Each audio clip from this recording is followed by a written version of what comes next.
Left Unfiltered. I'm Jordan Roan. This is Thursday, October 2nd, 2025. It's 1:10 p.m. on the East Coast, 10:10 a.m. on the West Coast, wherever you're watching from, whether in the States or around the world. Thanks so much for tuning in. This is a special episode. It's a big episode, and that's because this is episode number 1 of Left Unfiltered. So we are still rebranding and making sure all the names and the accounts align and check out with the new name. But it's really important that you know this is the new show. This is Left Unfiltered. We are here. Why? Because we're in a different area of media. We're in a different era of news. The old CNNs and the MSNBCs of the world aren't cutting it anymore. Why is that? Because they are corporate owned. They have decisions that are made from the boardrooms rather than from we the people. And we don't want that anymore. The days of the New York skyscrapers dictating what we hear, what we learn are over. The fact is that executives are more worried about their mergers and acquisitions. They're more worried about the stock prices than the truth. And we also know that they're afraid of one certain man, one certain little man, Donald J. Trump. They're afraid that his administration will be blocking their next big corporate deal. And the result is that we get watered down coverage. We get timid journalism. We have news outlets, so-called news outlets like CNN and MSNBC, who are bringing on right-wing individuals. They're bringing on board Trump-aligned MAGA commentators who don't care about the truth, who only care about appeasing and appealing to Donald Trump. Those days have to end. We no longer have a press like we did in this country decades ago, even 2 decades ago. We have a press now that bends for profit and bends to power. One other thing, the left is losing the war, the media war, right? We know that the left's losing the media war that's taking place online. We have right-wing influencers who are dominating TikTok, which we're live on right now, YouTube, which we're live on right now, Twitch, which we're live on right now, podcasts, live streams, and all of it. The right wing has mastered the technology. Whether you like it or not, they've mastered it. They have the equipment, they have the cameras, the mics, the editing, they have the viral hooks, and they also have the funding to go out and create content and really pursue so-called independent journalism, so-called independent media. They have the algorithm. They have the reach. They flood the zone. And meanwhile, we Democrats, progressives, whatever you want to call it, are far too often stuck in things like press releases and congressional committee hearings, and we're being led by, unfortunately, whether you like it or not, geriatric individuals who are in the halls of Congress who can't give up their seats of power. And these individuals don't even know what platforms they're on. And that's a problem. That's a big, big problem. So we have to do our part. There's no more sitting on the sidelines. We have to engage. We have to interact. We have to start creating content. We have to get out there on the streams. We have to join the platforms. And that's what this program is all about. And I'm only starting off with this because it is the first episode, and I want to make sure everyone knows what we're dealing with and why we're here. So I started a group, an organization, whatever you want to call it, Arc of Justice, 5 years ago, 2020, literally before COVID had even hit. And that was in preparation for the 2020 election. And it's done a great job. I think it's reached a lot of people out there on social media. The whole point of it was to really be a tool for campaigning, a tool for reach, a tool for organizing. However, we're at a different time. Even just 5 years later, we're at a different time when it comes to media. We're at a different time when it comes to messaging. And the messaging has been severely lacking when it comes to those on the left, right? And the show's name, Left Unfiltered, why do we have that? Because that's what's going on right now in this country. We're seeing that the left is being filtered out, being censored. People are being canceled like Jimmy Kimmel, Stephen Colbert. They're being shut up by big corporate entities and billionaires because they're afraid of Donald Trump. We can't have that. So we now have the power. We now have the resources. We have the equipment. Let's get out and let's do it ourselves. We can't be canceled here. We can't be filtered here because we're independent. And that's what's most important. So the mission of this show, the mission of this program, the mission of this network, we are not about pleasing corporate stakeholders or shareholders. This is not about playing it safe or staying quiet. This is about stepping up and fighting back in the media space that has been dominated by the right wing for far too long. We're going to be unapologetic. We're going to be progressive. We're going to be passionate. We're going to be people powered, not powered by the billionaire class. So that's why I'm here. That's why I'm starting this live streaming show. That's why I'm going to continue to be posting to things like TikTok and creating content that gets spread so our message is loud and clear. So I invite you to please follow along. Press that follow button, press that subscribe button wherever you're watching from. We are putting ourselves out there. TikTok live, YouTube streaming, Twitch streaming, more programming to come, more platforms that we'll be on in the future. It starts now. It starts right here. So with that being said, that does it for the cold opening monologue, so to speak, if you were Jimmy Kimmel or Stephen Colbert, right? And we're prepared to jump right into the top stories of the day that we need to cover. And of course, as you see on TikTok, as you see on your YouTube or Twitch platform, what we're going to be talking about, of course, is the Donald Trump shutdown, the GOP shutdown, which enters day number 2. And unfortunately, it looks like it's not slowing down anytime soon, right? So on your screen, if you're watching on YouTube or Twitch, you're going to see the website I have up here, which is that the U.S. government shuts down after Senate fails to advance both parties' bills. Now, it's very important to note the obvious, that is, Democrats aren't responsible for this shutdown, folks.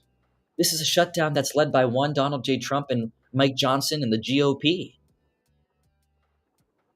So the federal government shut down at midnight on October 1st after Senate Republicans and Democrats failed to pass a continuing resolution, a CR. You've heard about that. The central sticking point here is that the Democrats are insisting, and rightfully so, that any funding bill include an extension of the Enhanced Affordable Care Act premium tax credits. Or if they don't, what's going to happen? There's going to be a massive spike to your insurance premiums. You're going to see people losing their healthcare coverage across the country. And that's because the GOP, the Republican Party, doesn't want to budge. Because the fact of the matter is that they don't give a damn about people's healthcare. We've seen that time and time again. They simply don't care about the working people of this country and how they're able to save their own lives and how they're able to get the insurance coverage in order to go to the hospital, to go to get medical care when they need it, right? Republicans are claiming that this Democratic proposal to provide health care to people is a partisan wish list. That's what they're saying. That's simply not true. This is a fundamental right that we need to be able to provide health care for people. So the Democrats are holding the line, and that's what we want to see. For far too long, we have seen the Democratic Party, we've seen the leaders in power balk. They haven't been able to stand up. And so far, with the exception of 3 Democratic senators, the Democratic Party and the leaders have been able to put up a good stand, right? We'll see how long that lasts. But for now, it's promising, right? So what we've seen develop today is something very interesting. The Trump administration is using the shutdown to freeze $26 billion in federal funding to Democratic-led states. And that includes $18 billion for New York City infrastructure and $8 billion for climate projects. Now, Trump just posted earlier today, I don't know if you've seen it yet, but he posted earlier today that he is going to be meeting with Russ Vought. who is the architect behind Project 2025. And he is meeting with him to decide, quote, which federal agencies should be cut permanently. So make no mistake about it. This is what Donald Trump and the whole Project 2025 crew and the whole GOP, this is what they've wanted all along. They wanted to sow chaos and division in order to do what they have set out to do, which is to destroy and destruct the federal government, to tear apart different agencies. And that's what they're going to do if they get their way. If they get their way. So what this is it's a political assault on the health and safety of everyday people. Families, rural folks, those who are already one paycheck away from disaster. What we need to be telling everybody is how badly people's insurance premiums are going to be spiking if the subsidies aren't extended, right? And who bears that brunt? It's a lot of blue-collar folks. It's a lot of working-class Americans. And quite frankly, a lot of folks who voted for Donald Trump. So we have to make sure that the people out there know that this is a continuation of Project 2025. This is what the GOP has wanted from the very beginning. And it's going to have a real impact on real Americans. Turning now to our next topic of the day, it's the GOP funding freeze. And I had already talked about this earlier in the first segment, but I want to just pull up and share with you the article that has been posted. And let's make sure I can get that pulled up here on the YouTube and the Twitch stream. Okay, let's X out of an advertisement, of course. As you can see on your screen, if you're able to watch on YouTube or Twitch, the U.S. pauses New York transit funding in a shutdown jab at Democrats. So what has happened here? So there's been a funding freeze that has hit only blue states and infrastructure projects, okay? As part of the shutdown, Trump has placed an $18 billion hold, essentially shutting down the Hudson Tunnel and 2nd Avenue subway projects in New York City, where he's native of. And the reason he's doing that is because he's citing concerns about DEI. Now, let's make something very clear here. The only person who talks as much about DEI is Donald Trump, right? They're the ones who talk about it. They're the ones who are so obsessed with it. So I find it very interesting that now they're coming out and saying, Donald Trump's saying, we're going to shut down these projects because of the Democratic Party. And he's using DEI as an excuse. It's ludicrous. That's what he is. He's ludicrous. So aside from the New York City project that's been shut down, $8 billion in climate and green energy programs in 16 states have now been frozen as well, per a Reuters report. So this isn't just about the budget, right? This is weaponization of power, a red state versus blue state kind of war that Donald Trump is sowing. What kind of message does that send? That's what I want to know. What kind of message does that send to the that voted Democrat? It's basically saying that your president, who was elected to be president of all the people in the country, really doesn't give a damn about you because of the way that you voted, right? And we have to ask what happens to local economies and jobs who are tied to these infrastructure projects. Like I said earlier, a lot of people who probably voted for Donald Trump, they're going to be out of a job because he's pulling the plug on these projects, just as a means of political weaponization. It's fundamentally wrong, but that's what you get. We were warned about this. We warned people about this. We said it happened.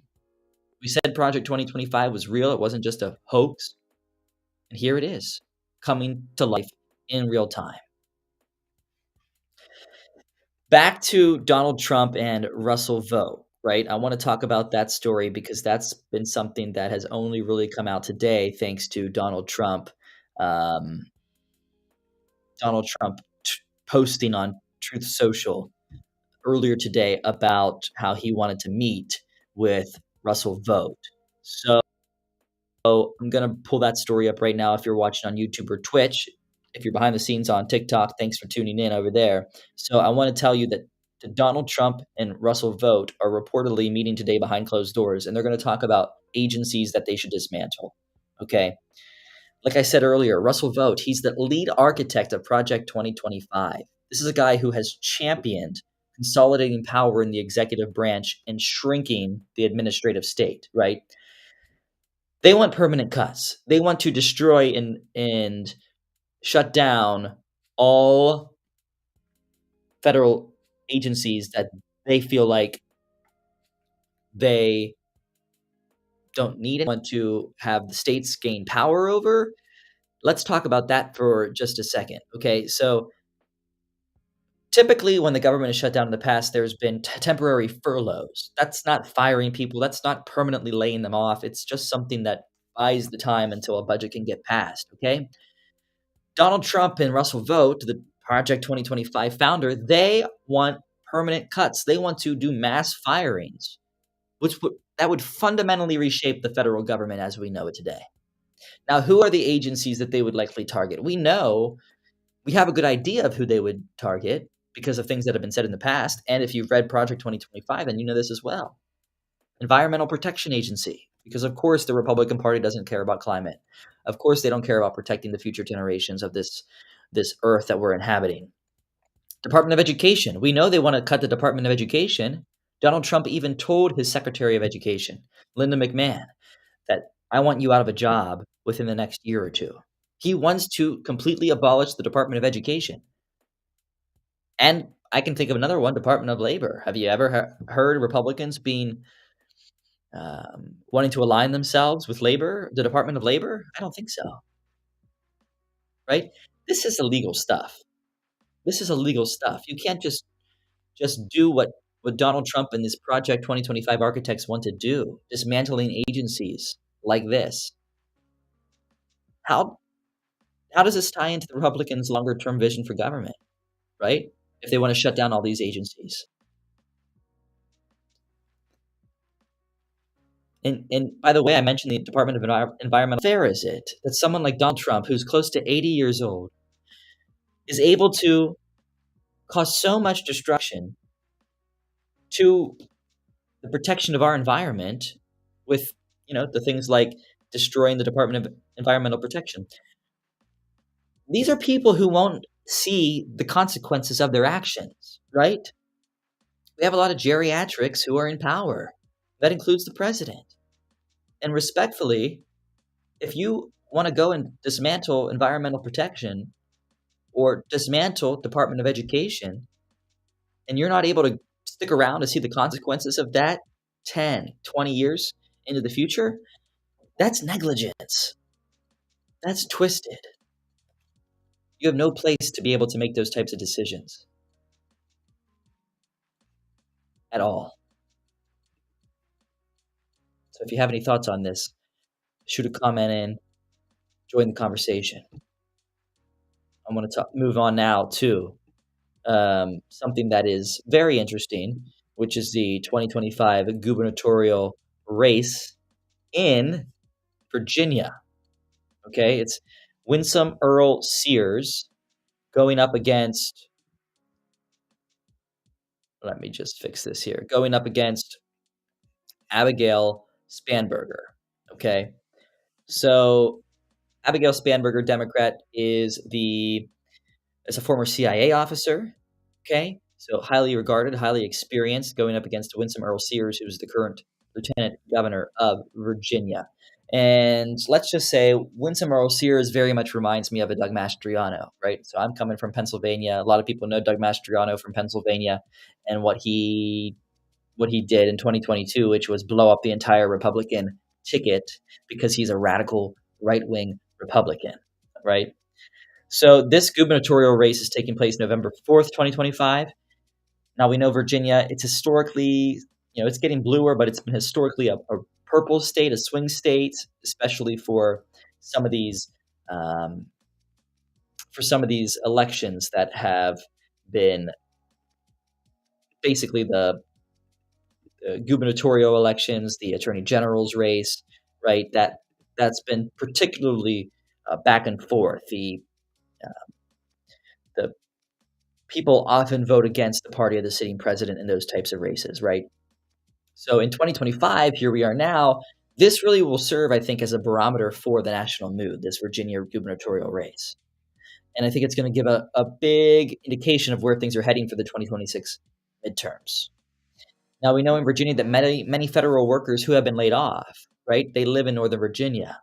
Many of them that might be laid off as a result of this current uh, Donald Trump Project 2025 firing or dismantling of agencies. That's going to affect Northern Virginia. That's going to affect all these federal workers, which is why I'm predicting that Abigail Spanberger is going to win that race in Virginia pretty handily. The shutdown and federal cuts are going to absolutely influence Virginia's voters in this general election. And Abigail Spanberger can really, I think what the Democratic Party is trying to do is framing this as a referendum on Donald Trump's policies. And we can only hope that they'll be a little bit different in Virginia this November than they were 4 years ago when Terry McAuliffe was upset by Glenn Youngkin to win that governor's race, right? So I think it's really important, and thanks for the hearts out there on TikTok. I see those coming in. Really appreciate that. It's great to have you here on the behind-the-scenes view of the show today, Left Unfiltered. Just talking about the litmus test for 2026 that the governor's race in Virginia is going to turn out to be. So that's it's going to be big. It's going to be something that you want to keep an eye on if you're interested in seeing what the 2026 midterms are going to say about the direction our country is in, right? So at this point in time, unless there's any questions out there from the viewers, anybody who wants to chime in and tell us what they're thinking about all the topics that we've covered here today, all I have to leave you with is saying to pay attention to what's happening out there. Make sure that you're pushing back and holding feet to the fire with this Trump shutdown, because we need to make sure that people are aware of who is responsible for this shutdown, and that's Donald Trump and the Republican Party, with Speaker Mike Johnson in charge. The Democrats have no majority in D.C. It's all Republican.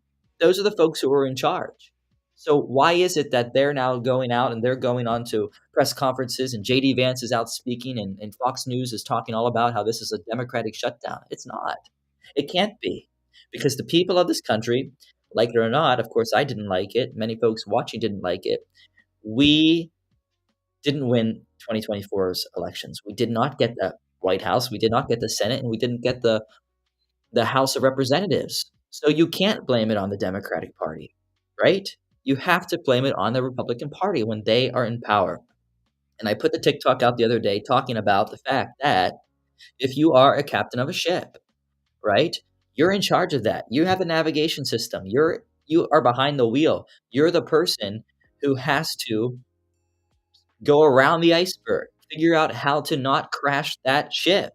Republicans have to figure out how to not crash this ship because they're in charge. They have to figure out how not to get this government shut down. They have to figure out how to reopen it. You can't blame it on the Democratic Party when the Democrats aren't behind the wheel of the ship, right? It's very simple. So it's important to go and convey that message to folks on social media, to convey it to your friends and your family and your neighbors, and make sure that they know, especially when it comes time to vote, who is truly responsible for the shutdown. And it's the GOP. And they need to be held accountable for it. They need to go to the negotiating table. They need to work it out. That's the art of the deal, right? Isn't Donald Trump the art of the deal guy? Isn't he supposed to know how to negotiate? But instead, he's throwing Trump 2028 hats to Hakeem Jeffries and Chuck Schumer. It's all a joke to them.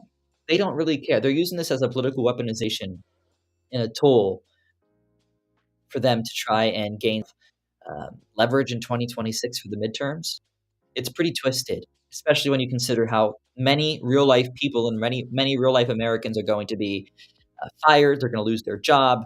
The real-world effects the GOP just doesn't care about. The health insurance premiums that are going to skyrocket through the roof. The GOP just doesn't care about those things. They don't care that people are going to be kicked off of their health insurance, that more people's lives are going to be at risk. People, quite frankly, will likely die as a result of the types of gutting of the federal government and of healthcare that the GOP wants to do. So it's a tough time out there, but I think we have to push back. We have to talk about it. We have to get out and we have to hold our ground and make sure that we are not giving in to the GOP and the destruction that they want to cause our country, right? And that's the way it is. It's October 2nd, 2025. I'm Jordan Roan. This is Left Unfiltered.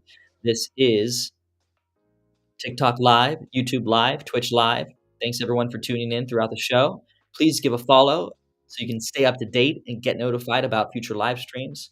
Subscribe if you're watching on YouTube or on Twitch to help us grow, to help us really lift this thing off the ground. So I appreciate everyone being here, and thanks for all the likes out there. I see the likes coming in on TikTok, and I thank you all for being here. Hopefully we'll have more conversations ahead.